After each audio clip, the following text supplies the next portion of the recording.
Salut les makers, CrazyDoob. L'un des principaux sujets de la chaîne, c'est la découpe et la gravure au laser.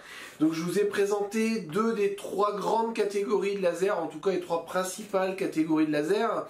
La première qui était le laser plutôt à type CO2, donc avec des miroirs qui vont emmener un faisceau vers une tête de découpe. Le second type, les têtes mobiles en fait, c'est-à-dire que le module laser va être fixé sur un chariot qui va se déplacer sur X et Y, sur le même principe que la plupart des imprimantes 3D. Il existe un troisième type de laser en fait qui est le laser galvo, donc en gros le rayon va être envoyé sur deux miroirs qui vont rediriger le faisceau. C'est ce qu'on va retrouver dans la plupart des jeux de lumière laser donc des années 90, je pense que ça existe encore mais en tout cas c'était très à la mode à cette époque là. Voilà, on retrouve ça en concert, mais c'est également utilisé pour les lasers de marquage, principalement pour les lasers fibres, donc de puissance assez élevée. Aujourd'hui je vais vous présenter une petite machine grand public, donc basée sur ce système, de plus faible puissance, mais aussi beaucoup plus abordable. La machine que je vais vous présenter aujourd'hui, c'est un Laserpeaker Pro. Voilà, c'est une machine que je n'ai jamais testée, je n'ai jamais eu la technologie entre les mains, donc je ne sais pas du tout ce que ça vaut, je ne sais pas si c'est rapide, je ne sais pas si c'est puissant, et je ne sais pas si c'est pratique. Donc on va vraiment découvrir ensemble aujourd'hui la technologie. Vous avez déjà sans doute vu passer des vidéos sur ces machines, puisque sur les réseaux sociaux on les voit à toutes les sauces. On va voir aujourd'hui si ça vaut le coup d'investir ou non. De mémoire, il existe trois versions du produit, donc le classique, donc vous allez avoir juste le module laser sur tripode. De ce que j'ai pu en lire, en fait, la distance entre la tête et l'objet à graver étant importante, de mémoire 200 mm, je me suis dit que ça allait pas être très pratique de régler cette distance avec juste les petits tripodes. Donc j'ai opté pour la version Pro, donc avec la petite table qui apparemment permet un réglage automatique de la hauteur. J'ai envie de dire, je pense que c'est le minimum. On verra ensuite si ça vaut le coup d'investir ou non. Et après, il y a une version premium donc qui est fermée avec un extracteur, etc. pour les fumées. C'était peut-être un petit peu too much pour moi. Voilà, en tout cas, en termes de budget, c'est relativement coûteux quand même. Mais voilà, je me suis dit, quitte à prendre la base, autant avoir voilà, un système qui permet le réglage de hauteur. Puisque ça me paraît assez logique, hein, le laser va balayer de manière fixe depuis la tête. Donc effectivement, si la distance entre l'objet et la tête n'est pas bonne, ben on aura forcément un visuel qui sera pas bon. Voilà, donc j'ai opté pour cette solution-là, on va voir si ça fonctionne ou pas. Voilà donc le laser assemblé avec ses accessoires. Donc de base, sans ce petit support, on vient faire l'ajustement de hauteur en fait avec des pieds télescopiques. Il y a une petite règle qui est fournie avec. Je ne regrette pas d'avoir investi dans le pied automatique parce que je pense que ça aurait été relativement lourd de devoir faire le réglage à chaque fois réglé. Bon, en tout cas voilà. Au niveau de l'alimentation, on est sur un transfo 5 volts 2 ampères. Donc à savoir que la plupart des machines laser fonctionnent en 12-24 volts, mais il faut savoir qu'on a des moteurs en parallèle, voilà, qui ont besoin d'un minimum de tension pour fonctionner. Là voilà, on n'a qu'une tête en gros laser et puis des petits moteurs à piloter, donc j'imagine que c'est suffisant. En tout cas, c'est designé pour. On peut brancher un petit peu la machine pour voir ce que ça donne.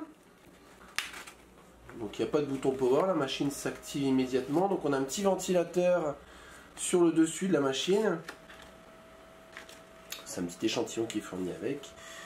Voilà, bon moi il se passe rien de particulier. Donc j'ai des flèches sur le dessus.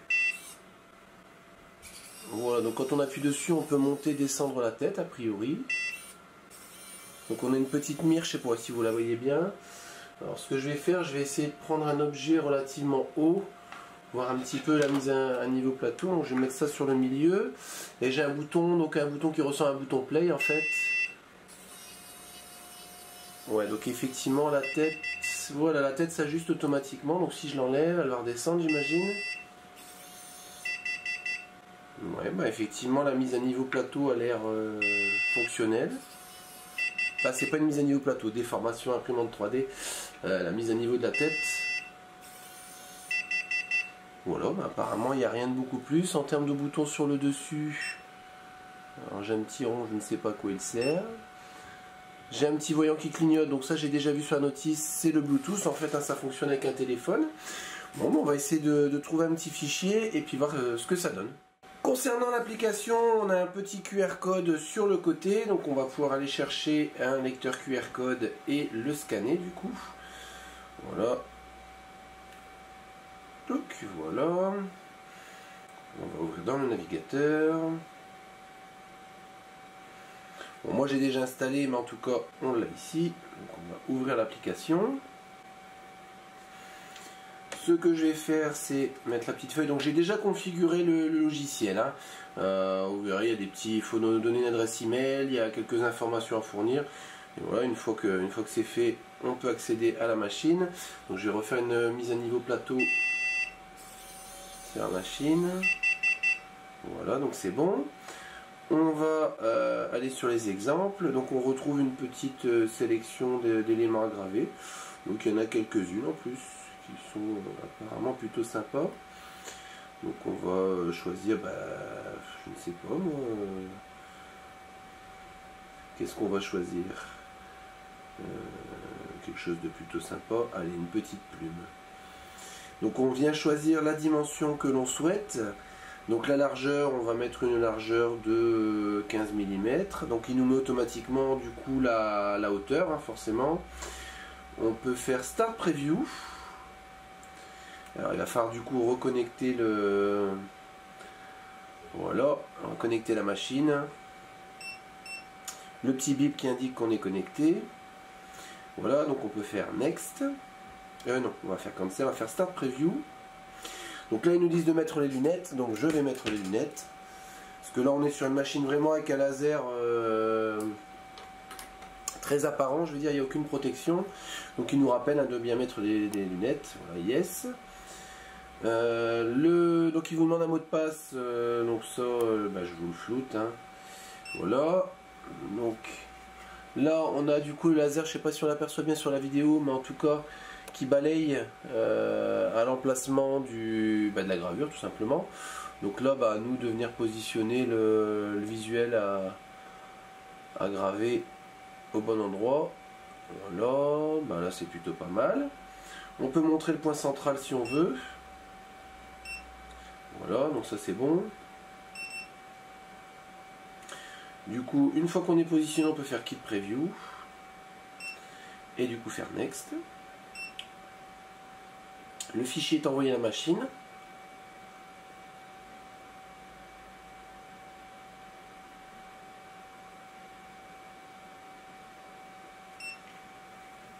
Voilà, donc là on nous demande ce que c'est comme matériau. Donc là on vient choisir. Là en l'occurrence, ouais, c'est du papier recyclé, on va dire, confirmé. La puissance, on va pas mettre trop fort parce que ça reste du papier. La profondeur, pas trop profond non plus. Alors, je sais pas trop la puissance que ça va avoir, mais en tout cas on va essayer comme ça. Voilà, et là on peut faire Start, donc vérifier que le laser est dans un emplacement sûr, oui. Et là du coup, donc il nous refait un balayage. Et la gravure commence.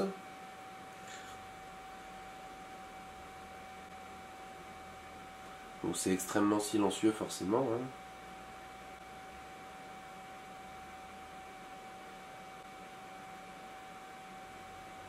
Donc là il est vraiment important de garder les lunettes, hein, de protection.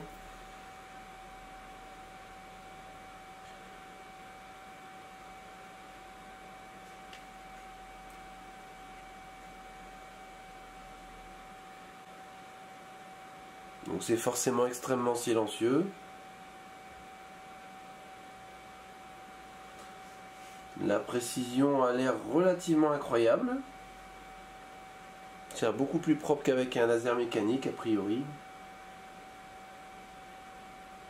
Ce qui me paraîtrait d'ailleurs relativement logique. Hein, parce que là on n'a vraiment aucun jeu. Donc l'avantage de la machine, c'est qu'on peut vraiment faire des gravures sur des toutes petites pièces. Je pense, à mon avis, c'est vraiment une machine prévue pour graver des petits objets ou des petites décos de manière précise. C'est vraiment très facile à utiliser. Niveau vitesse, c'est pas beaucoup plus rapide qu'un laser un laser cartésien, on va dire. Je pense qu'en termes de vitesse, on est relativement identique, voire peut-être même un peu plus lent. Après, j'ai pas vu de fonction de réglage. Je pense qu'il doit y avoir des possibilités de régler la vitesse, j'imagine. C'est pas particulièrement rapide. Ça, c'est peut-être un défaut, mais qui est peut-être réglable. On va laisser terminer ça tranquillement et voir le résultat juste après. La gravure est terminée. Voilà, donc on va voir un petit peu le résultat. Donc on a un résultat plutôt joli. Bon, au niveau puissance et réglage, on n'est pas trop mal. Hop, je vais essayer de vous le centrer. Et de faire un petit focus dessus, ce sera mieux. Ouais, le résultat est vraiment pas mal. En termes de précision, c'est génial. C'est très propre. Je pensais être passé à travers, mais non, ça a juste transpercé à un endroit. Non, c'est assez fou. La machine prend en charge également les G-codes. Donc on a ici par exemple, on va prendre le laser picker. On va essayer un start preview également. On met les lunettes. Start preview, yes. On me demande le mot de passe.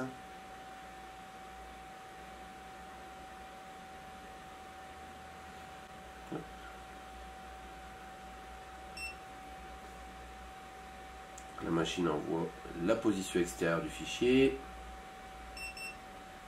Voilà, donc on a...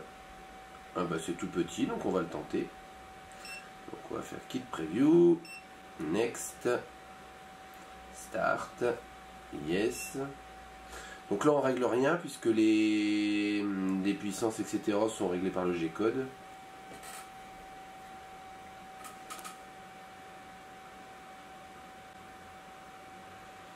Donc ça c'est parfait si on veut faire de la découpe par exemple. Donc ça permet d'utiliser des logiciels genre Lightburn etc. pour créer un G-code. Voilà, et du coup on a pareil une gravure qui est nickel. Le réglage est top. C'est parfait. Le principal point positif de cette machine, c'est la très grande facilité d'utilisation. Clairement, si vous n'y connaissez rien en informatique et que vous n'avez jamais mis les mains sur une machine laser, en moins de 10 minutes, vous êtes en mesure de graver une pièce. Clairement, c'est très ludique, très facile à utiliser. Voilà, à ce niveau-là, il n'y a rien à dire. Si je devais citer des points négatifs, parce qu'il y en a quand même, le premier, ce sera la limitation de la puissance. À savoir que bon, on reste toujours limité sur un laser de type diode, hein, comme on peut avoir sur les cartésiennes également. Même si il y a quand même des progrès qui sont faits sur les machines cartésiennes, notamment des têtes à 2 diodes, enfin voilà, des choses comme ça. Voilà, là ça reste relativement limité. C'est bien pour faire du marquage, des petits objets publicitaires, des choses comme ça, c'est parfait. Voilà, si vous êtes créateur ou créatrice de petits objets, vous voulez graver votre marque dessus, c'est parfait. Le second point négatif, ça sera également la lenteur de gravure, malgré tout. Après, voilà, si on travaille en G-code, ça permet d'aller un petit peu plus vite, ouais, d'avoir des gravures un petit peu plus rapides. Clairement, si vous voulez faire de la série, la machine cartésienne ou la machine CO2, ça reste comme une solution plus adaptée. Voilà, je pense que cette machine, elle va vraiment s'adresser à monsieur tout le monde qui veut voilà, se faire un petit plaisir à graver des petits objets, graver des noms, graver des petits logos, faire des petits objets pour faire plaisir autour d'eux, un créateur qui veut marquer ses produits, des choses comme ça, mais il ne sera vraiment pas adressé à de la série. Clairement, si on veut partir en série après, et vraiment partir sur du galvo, hein, donc de la tête fixe, il faudra partir sur du laser fibre. Et voilà, là on va atteindre 2000, 3000, 5000, 10 000 euros. On ne sera pas sur la même gamme de prix. Enfin, voilà, en tout cas, ça reste une machine qui fonctionne très bien. Concernant le prix, qui est relativement élevé, je dirais que ça peut quand même se justifier par rapport au prix quelquefois de certaines machines cartésiennes. Là, on a quand même une technologie avancée. Le galvo, ça reste quand même une technologie de précision. Le support, le portique, clairement, enfin, je trouve ça assez formidable pour du laser grand public. La mise à niveau automatique, je trouve ça quand même, ouais, je trouve ça assez novateur. Même si voilà, ça n'a rien d'exceptionnel, ça reste voilà, pour du grand public une option qui est à saluer. Et on a clairement un portique qui est de belle qualité, qui est stable, qui est robuste. Voilà, ça reste cher, mais voilà, la qualité est là. Il faut se le dire. Votre question va sans doute être, est-ce que je recommande ce produit? Ma réponse va être oui, mais... voilà, ce qui est important avant de passer le pas, ça va être de définir vos besoins. Est-ce que vous allez faire beaucoup de gravures, de grandes gravures, des séries, auquel cas la machine ne sera pas adaptée. Clairement, la machine s'adresse à des petits marquages en petite quantité. Voilà, si vous voulez faire un petit marquage d'art, voilà, si vous êtes créateur, créatrice, vous voulez faire un petit porte-clés, graver des petites pièces, même des petites pièces anodisées, des choses comme ça dans la peinture. Enfin voilà, c'est vraiment prévu pour la petite pièce unique, la petite déco, des choses comme ça. Vous allez avoir de la très belle qualité, clairement. Voilà, pour avoir testé beaucoup de machines, on a une très très belle finition de gravure. Mais voilà, vraiment pour de la petite pièce et en petite quantité. Si vous voulez faire vraiment de la production, des objets plus grands, dans ce cas-là, passez à plus gros, à du cartésien ou à du CO2, ce sera à mon avis plus adapté. Voilà qui conclut cette vidéo test légèrement enrouée du LaserPaker Pro. Je profite de cette fin de vidéo pour vous souhaiter de merveilleuses fêtes de fin d'année, qui n'ont jamais été aussi proches. D'ici là, si vous avez des questions, des commentaires, ça se passe comme d'habitude, juste en dessous de la vidéo. Vous connaissez la chanson, likez, partagez, parlez-nous autour de vous. J'ai encore bafouillé, rejoignez-nous sur les réseaux sociaux. Et je vous dis à bientôt pour de nouvelles vidéos.